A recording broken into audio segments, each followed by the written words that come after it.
En el capítulo anterior visitamos Deir el-Bahari en Luxor para entrar en el relato de la 18ª dinastía del Reino Nuevo de Egipto. Muy cerca, la tumba del visir Hui nos dejaba ante los grandes problemas que sufrió el país del Nilo durante la llamada crisis del monoteísmo.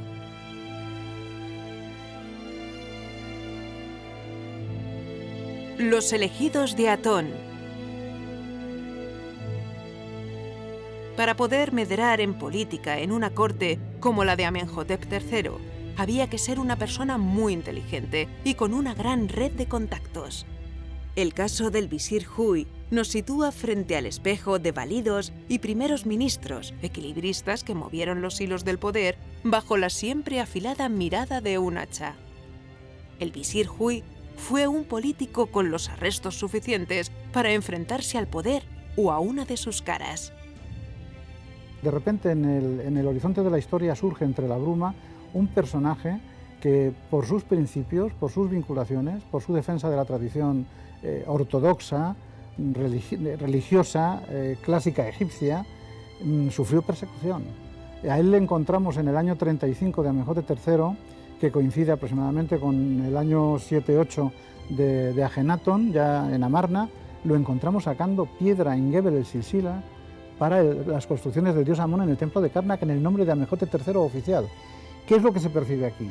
Se percibe un gran enfrentamiento social, mucho dolor, ¿sabes, Manolo?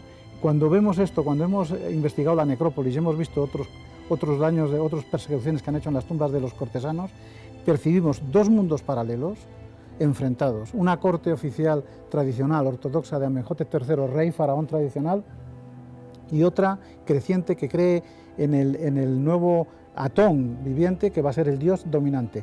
Eso lo hemos encontrado aquí, Manolo. Lo hemos encontrado en una estela que está en el Museo de Luxor actualmente, en el que vemos que parte del equipo que trabajó aquí, un director de canteros, era decididamente partidario de las nuevas corrientes, en el sitio donde se estaba trabajando para el hombre que capitalizaba la oposición más brutal, más feroz, más fuerte contra la revolución. Es fiel a sus ideas y a su idea de faraón, pero traiciona a la persona que lo encarna, porque ya no deja de ser hombre de Amenofis III y Amenofis IV. Hasta ahora, ¿qué se pensaba básicamente? Que había un faraón, Amenofis III, tradicional, que su hijo Amenofis IV hereda el trono y de repente él tiene un nuevo paradigma religioso, cree que Atón es el único dios y se va a Amarna. Sin embargo, tú mantienes que no fue así, no hay esa sucesión, sino que de alguna forma es más compleja la historia. Hay otro íter, desde luego, y hay alternativa, una alternativa que la da el hecho de que hemos demostrado que padre e hijo, Amenhotep III y Amenhotep IV Ajenatón, estuvieron juntos coexistiendo en la historia durante al menos 11-12 años. Dos de ellos como reyes conjuntos, faraones conjuntos, y el resto uno como dios Atón viviente sobre la tierra, al igual que existe el Atón en el cielo. Este era Amenhotep III, que se llamó desde entonces Neb-Maerra solo, y el segundo, el faraón Ajenatón, que cambia su nombre y que es el sumo sacerdote de este nuevo dios. A ver, interpreto entonces, pero lo dice muy importante, que hasta ahora creíamos que era Amenhotep o Amenofis IV el que se convierte cree que Atón es el único dios verdadero y se transforma en Akenatón. Pero tú ya dices que su propio padre, Amenofis III, ya había iniciado esa revolución solar. Absolutamente. Era de alguna manera el que sigue la tradición de Tutmosis IV, padre de Amenhotep III, de Amenofis III, pero es él el que sigue esa tradición de apartarse del clero de Amón y encontrar una fórmula de contrapoder, declarando una autoepifanía, podríamos decir, de manera que él se declara, se convierte en un nuevo dios, que es la sede viviente de Ra-Horakhti sobre la tierra, el disco solar sobre la tierra, el Atón.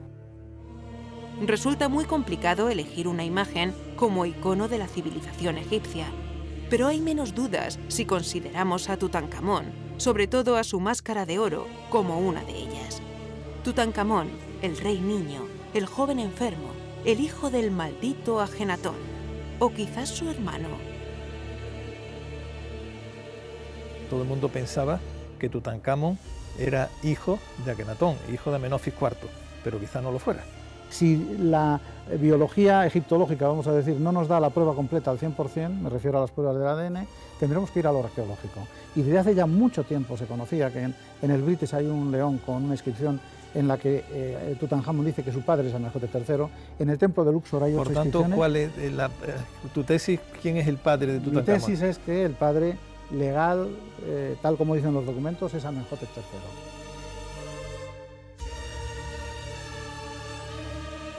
En pleno corazón de Madrid, en el Palacio de Liria, Howard Carter, Lord Carnarvon y el mismísimo Tutankamón han pedido la palabra en el relato de la historia de Egipto. Tutankamón es probablemente el faraón más carismático del antiguo Egipto. Pues bien, tanto él como su descubridor, Howard Carter, mantienen una relación muy especial con España. ¿Por qué? En 2 ocasiones, en los años 20, Howard Carter vino a España a pronunciar multitudinarias conferencias. Vamos a descubrir una historia desconocida y apasionante que tiene un epicentro, el Palacio de Liria en Madrid, que ahora visitamos. ¿Tú crees que Howard Carter, en sus mejores sueños, que sí soñaba encontrar la tumba de Tutankamón, llegó a pensar que tendría un ajuar funerario tan riquísimo? Yo creo que Egipto siempre sobrepasa tus expectativas y estoy segura que fue mucho más de lo que él esperaba. Yo intento ponerme en su posición, ¿no? Tú has abierto muchas tumbas, tú sabes lo que es eso. Y encontrarte con esa cantidad de material reunido en pocos metros cuadrados, yo creo que debería ser un impacto increíble, ¿no? Un shock al principio.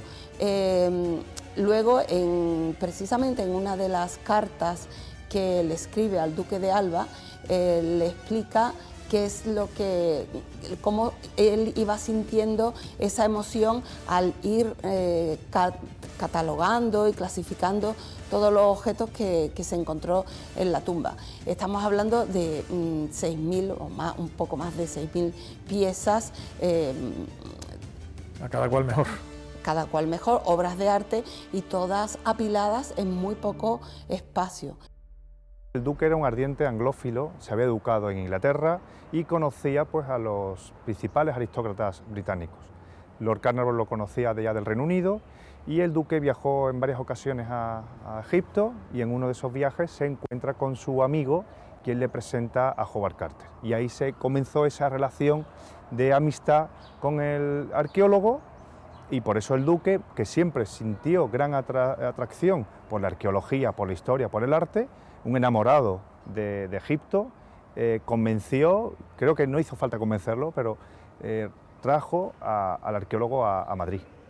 En el año 24 precisamente sale de Egipto, él hace una gira por Estados Unidos y por Canadá y de regreso de esa gira es cuando viene invitado por el duque de Alba aquí a Madrid a dar las primeras conferencias que son en 1924, que son 2 conferencias que tuvieron un gran éxito y que también tuvieron una repercusión mediática importante en la época y toda la prensa española cubrió este evento, ¿no? Precisamente en esta exposición hay un telegrama en el que el duque de Alba contacta al rey Alfonso XIII para que interceda para que pueda volver Carter a trabajar en Egipto y efectivamente recibe ese telegrama diciendo el asunto Carter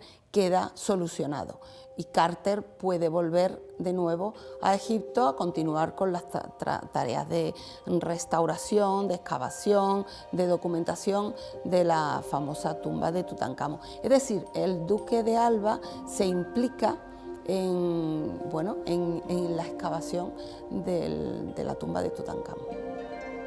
No se puede entender el Egipto faraónico sin su religión. Es una parte insoslayable de su ser. Para los egipcios de la época, los dioses no eran solo imágenes, tenían realidad corpórea. La vida visible y la mágica iban de la mano. Se ha debatido si la religión del antiguo Egipto era monoteísta o politeísta.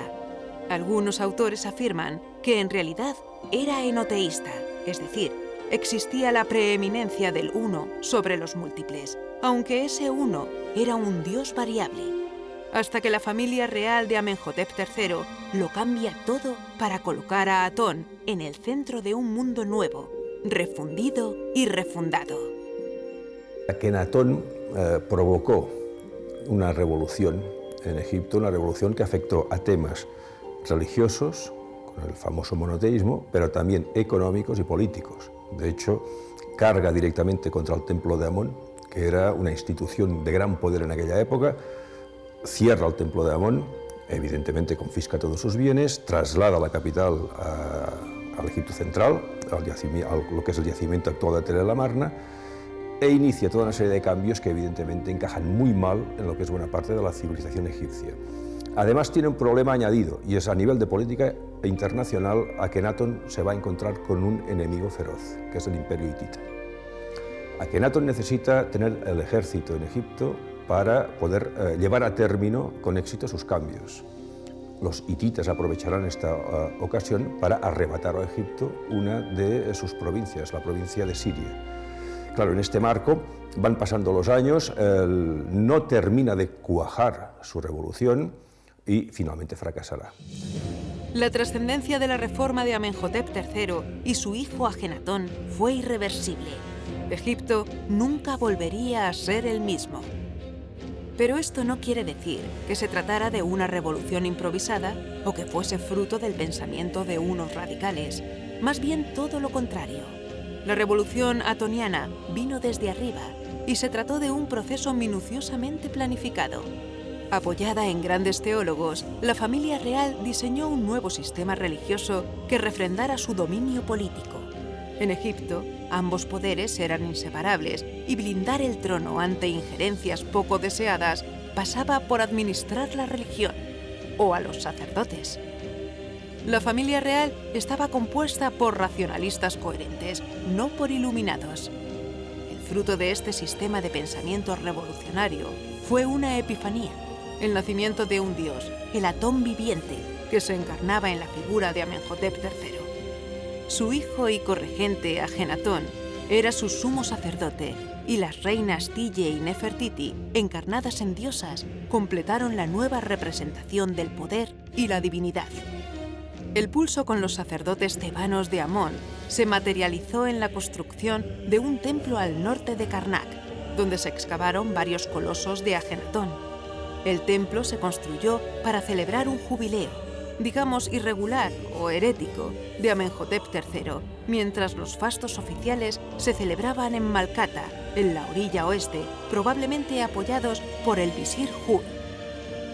En el cuarto año del reinado de Akenatón, se desterró al sumo sacerdote de Amón a una cantera en la profundidad del desierto. Al final, llegó el traslado a Amarna y el reinado en solitario de Akenatón. Me encuentro tan solo a algo más de 2 kilómetros de la orilla del río Nilo y resulta asombroso pues el contraste que hay entre la feracidad de sus orillas, con la huerta, los árboles frutales y este desierto, ¿verdad? Esta sequedad extrema que piso en estos momentos. Y aún resulta más asombroso saber que bajo estas arenas se encuentra Amarna, la ciudad de Akenatón, y en concreto piso en estos momentos pues una necrópolis de gente humilde. Desde mediados de la década de los 2000, un equipo del denominado Amarna Project está excavando la gran necrópolis de la ciudad. Se calcula que puede haber enterrados unos 12.000 cadáveres de los trabajadores que levantaron esta corte faraónica en un tiempo récord de 20 años. La sociedad egipcia es una sociedad de contraste.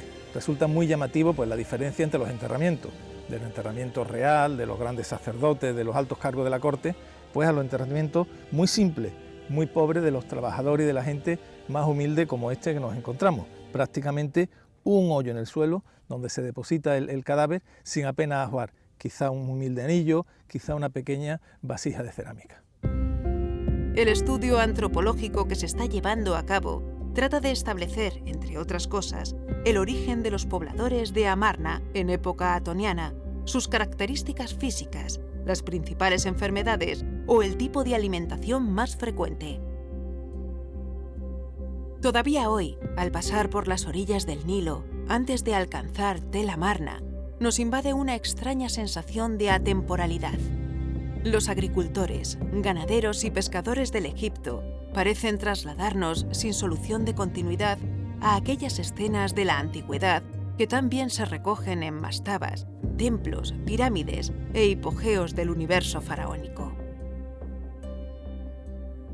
Ana, ¿por qué crees que la ciudad de Akenatón fue construida exactamente aquí? Es una pregunta de difícil respuesta. Quizás porque está exactamente a mitad de camino entre Memphis en el norte y Tebas en el sur, y probablemente Akenatón quería estar lo más lejos posible de ambas ciudades en su nueva capital. La otra razón importante, y así lo cuenta el mismo Akenatón en algunas inscripciones, es que ningún dios había sido venerado en estas tierras. Era un lugar virgen para empezar el universo del Rey Sol. La vida en Amarna era también fasto, goce y solaz. Aunque siempre había un ojo puesto en la otra vida. Si hay algo por lo que debamos recordar a Amarna, es porque en 15 o 20 años Akenatón construyó 4 enormes palacios y varios templos. Si nos preguntamos quién realizó estas construcciones, la respuesta es que fueron las gentes de Amarna, que trabajaron mucho y dedicaron mucha energía a la construcción de esta ciudad para el rey. Seguramente la población viviría bajo cierta presión, pero al mismo tiempo hemos de recordar que Amarna fue un lugar para las familias de los trabajadores, las celebraciones y el entretenimiento. Un desfiladero desnudo por el que se ha encauzado un colérico wadi, situado a 7 kilómetros de la necrópolis de los obreros, en la profundidad del desierto, cobija la tumba inacabada del rey legendario, del monarca maldito. En la cultura egipcia, la muerte era tan importante como la vida. Por eso Akenatón, cuando ordenó construir su ciudad, Amarna, simultáneamente ya estaba pensando dónde sería enterrado.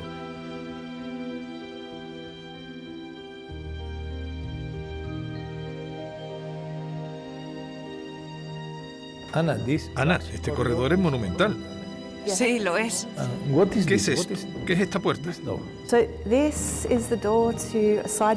Esta es la entrada a un corredor lateral desde el pasillo principal de Akenatón. Como puedes ver, está sin decorar. No hay inscripciones. Debió construirse para la esposa principal de Akenatón, Nefertiti, quizás para ser enterrada en esta tumba. ¿Es realmente la tumba de Nefertiti? ¿Estuvo ella enterrada aquí? Probablemente no. ¿Nunca?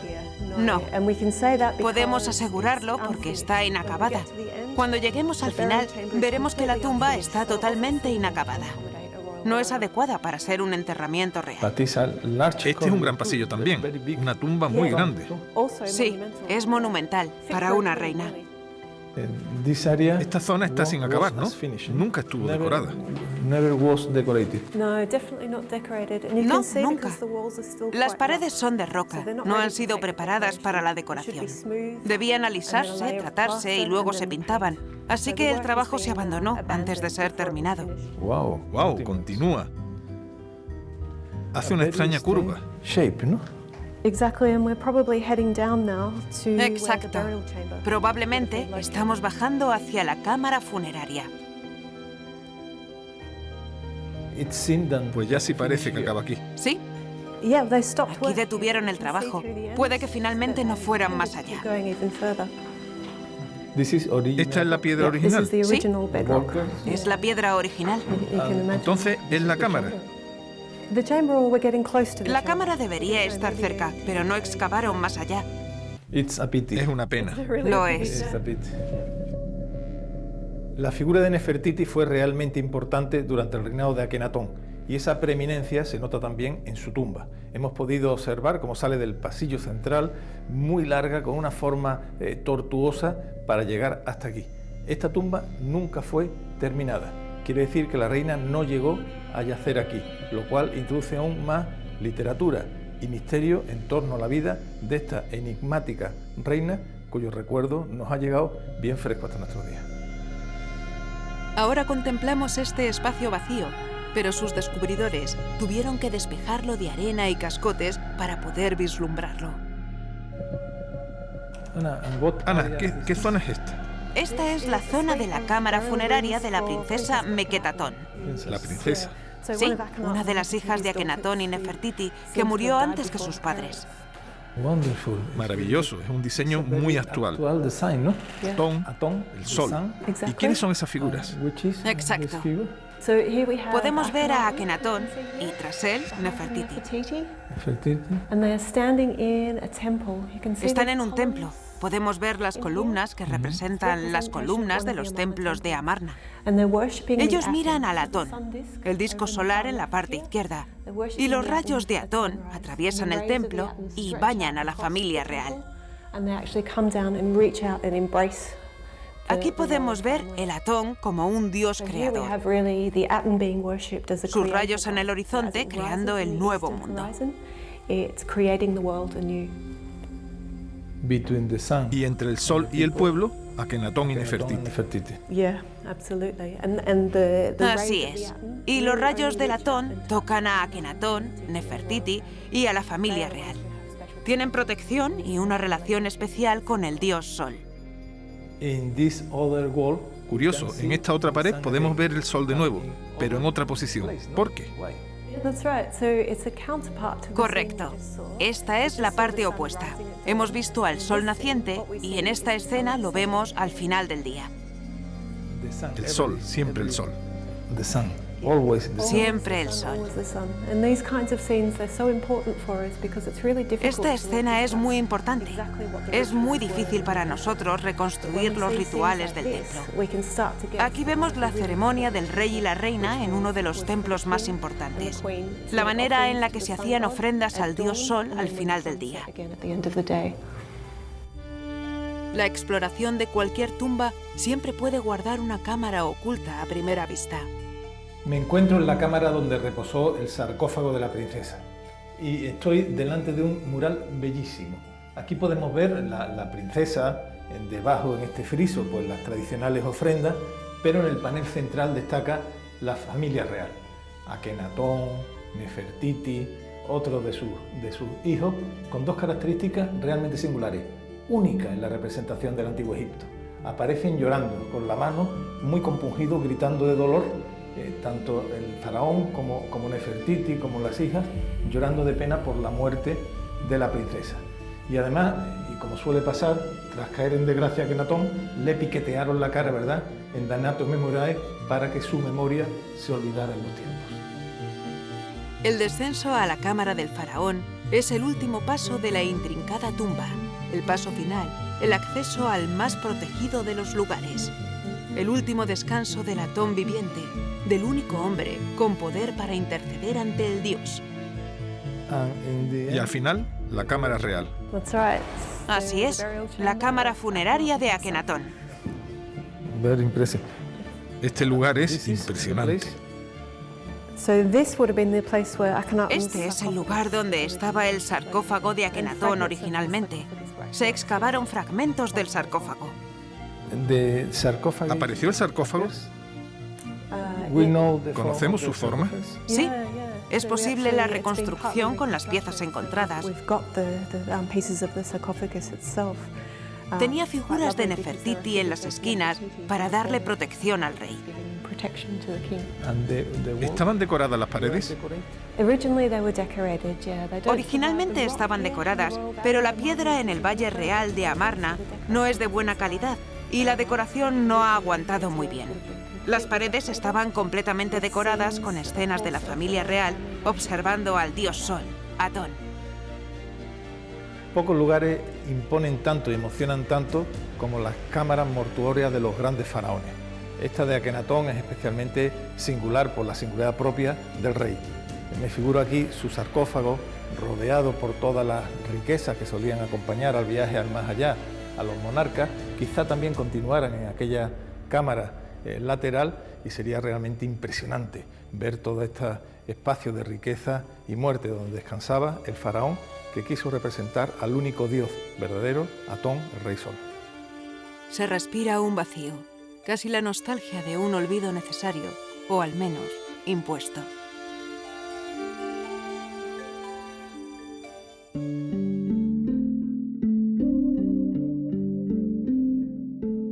Horemheb, sucesor de Tutankamón, decidió trasladar los restos de Ajenatón al Valle de los Reyes. ¿Fueron enterrados en la tumba 55? Todavía no está claro. Lo que sí que lo está es que la tumba de Ajenatón y Nefertiti fue amortizada y entregada al olvido. Se pretendió que nunca hubieran existido. Amarna había sido, hasta que Ajenatón se situó en las posiciones más extremas del nuevo sistema político y religioso, un lugar nuevo, una puerta a la esperanza, un espacio de vida y disfrute de sus habitantes. Quizá fue vino viejo en odres nuevos. Tal vez su tierra era abono de la tradición y no de la revolución que tan bien se había planificado desde las estancias de los faraones.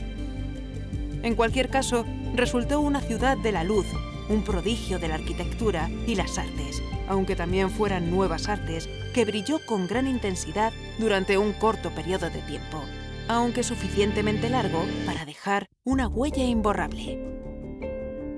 Y el templo pequeño de Atón está ahí para corroborarlo.